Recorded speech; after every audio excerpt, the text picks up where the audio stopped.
अस्सलाम वालेकुम dear students, हम चैप्टर नंबर 3 कर रहे थे और आज बेटे हमारा इस चैप्टर पे 4th लेक्चर है।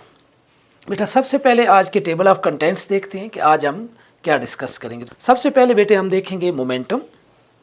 उसके बाद बेटा हम एक छोटा सा प्रूफ है, वो है kilogram metre per second is equal to newton second. उसके बाद बेटा हम देखेंगे momentum and Newton second law of motion, और लास्ट पे बेटे एक आर्टिकल है, वो है इम्पल्स, हम उसको देखेंगे।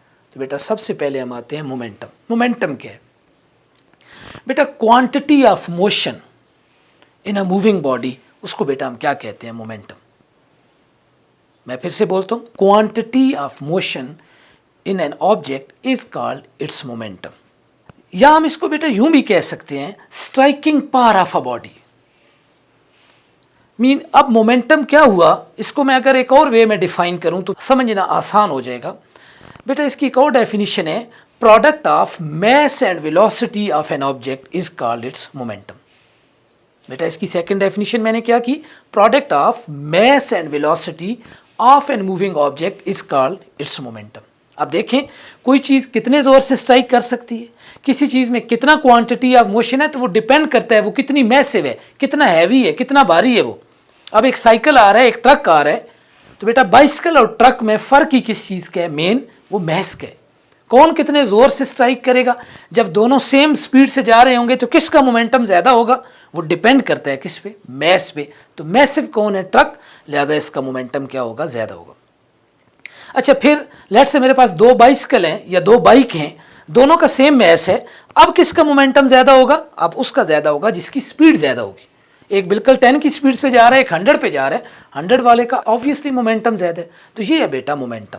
तो मोमेंटम क्या होगा? दूसरी definition, product of mass and velocity of an moving object is called its momentum. Momentum basically rhythm को भी कहते हैं। जिस तरह हम कहते हैं ना फ्लॉम बॉलर बड़ा रिदम में है, तो उसको हम कहते हैं बड़े मोमेंटम में। आप एक लाइफ में फुल फॉर्म में होते हैं, उसको भी हम क्या कहते हैं? रिदम। उसी को क्या कहते हैं? मोमेंटम। अच्छा, अब हम देखते हैं कि इसका फार्मूला क्या है।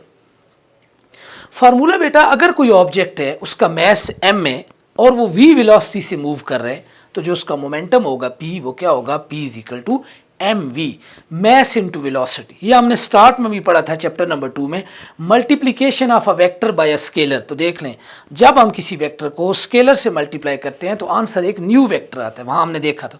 तो बेशक देख सकते हैं, मैस स्केलर है, वेलोसिटी वेक्टर है, मल्टीप्लाई किया तो आंसर मोमेंटम आया जो कि एक न्यू वेक्टर है। तो ये बेटा इसका फार्मूला है, p is equal to mv। अब हम देखते हैं इसकी यूनिट क्या है। बेटा इस equation p is equal to mv की राइट हैंड साइड देखें तो मैस की यूनिट है किलोग्राम, वेलोसिटी की यूनिट है मीटर पर सेकेंड, तो इसकी यूनिट क्या बनेगी? Kilogram metre per second. अच्छा, मोमेंटम को एक और यूनिट में भी हम मेजर करते हैं और वो है Newton second. It means that there are two units for momentum. Number 1 kilogram meter per second and number 2 is Newton second. अच्छा, अब मोमेंटम कौन सी क्वांटिटी है? ऑब्वियसली क्योंकि वेलोसिटी वेक्टर है, स्केलर से मल्टीप्लाई मैस से हो रहा है, तो आंसर एक न्यू वेक्टर है, यानी momentum is a vector quantity. तो मोमेंटम कौन सी क्वांटिटी है? It is a vector quantity. अच्छा, अब बेटे मैं टेबल ऑफ कंटेंट के अकॉर्डिंगली जो मेरा छोटा सा प्रूफ था सेकंड नंबर पे, वो है kilogram metre per second is equal to newton second. तो बेटा आप देख सकते हैं, मैंने क्वेश्चन लिखा है kilogram metre per second is equal to newton second. इसे हमने प्रूव करना है। बेटा जब भी इस तरह का प्रूफ आता है तो यानी आप या लेफ्ट हैंड साइड लेते हैं और राइट हैंड साइड डिराइव कर लेते हैं, या फिर आप राइट हैंड साइड लेते हैं और वहाँ से लेफ्ट हैंड साइड को आप उसकी इक्वल प्रूव करते हैं। तो मैं लेफ्ट हैंड साइड लेता हूँ, kilogram metre per second, left hand side is equal to kilogram metre per second. बेटा अब नेक्स्ट स्टेप में आप देख सकते हैं, मैंने सेकंड से मल्टीप्लाई भी किया और सेकंड पे डिवाइड भी किया, उसकी आइडेंटिटी पे कोई फर्क नहीं पड़ना चाहिए। अब बेटा इसको फिर से देखें, मैं जो न्यूमिनेटर मैस है उसको अलग रहने दूं, बाकी सॉल्व करूं तो बनता है kilogram metre per second square into s। तो अब हमने लास्ट लेक्चर में पढ़ा है कि न्यूटन होता है kilogram metre per second square. It means that जो kilogram metre per second square है वो क्या बन जाएगा? न्यूटन। तो आपकी राइट हैंड साइड आ जाएगी newton second. It means that left hand side is equal to right hand side. अच्छा, एक मजे की बात है कि जरूरी नहीं कि आप लेफ्ट हैंड साइड लें और राइट हैंड साइड डिराइव करें, आप राइट हैंड साइड भी ले सकते थे न्यूटन सेकंड और उसको प्रूव कर सकते थे किसके?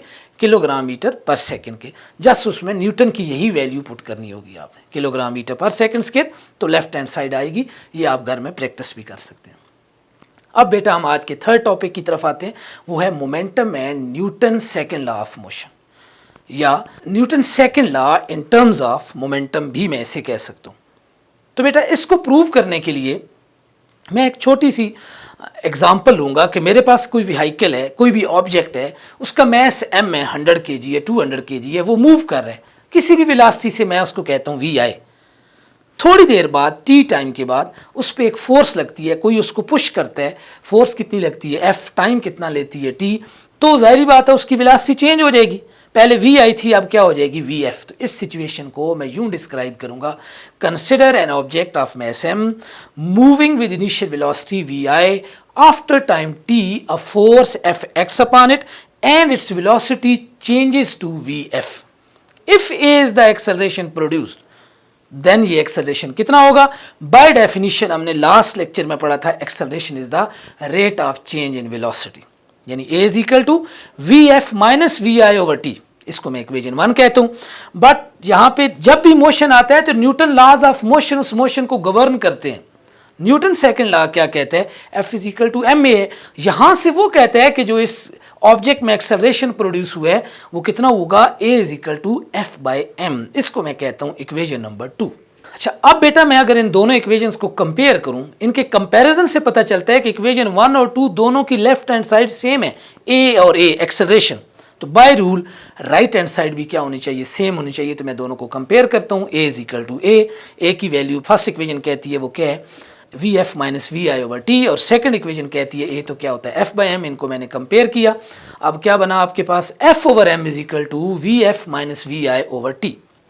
यहाँ से लेफ्ट हैंड साइड पे जो मैस है उसको राइट हैंड साइड पे लेके आए, वहाँ न्यूमिनेटर में यहाँ आके मल्टीप्लाई होगा तो क्या बनेगा? F is equal to M into V F minus V I over T. इस m को मल्टीप्लाई करें तो F इज इक्वल टू बनेगा M V F minus M V I over T.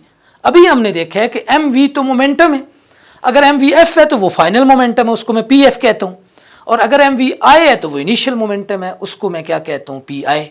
तो अब आपकी इक्वेशन क्या बनी? F is equal to P F minus P I over T. ये भी हमने लास्ट टाइम देखा है कि फाइनल माइनस इनिशियल तो चेंज होता है, तो final momentum minus initial momentum ये क्या होगा? Change in momentum. इसको हम डेल्टा पी कहते हैं। तो F इज इक्वल टू आएगा डेल्टा पी ओवर टी। ये है Newton second law in terms of momentum. क्योंकि मैंने यहाँ न्यूटन सेकेंड लॉ उसको रीशेप किए, तो क्या बना न्यूटन सेकेंड लॉ?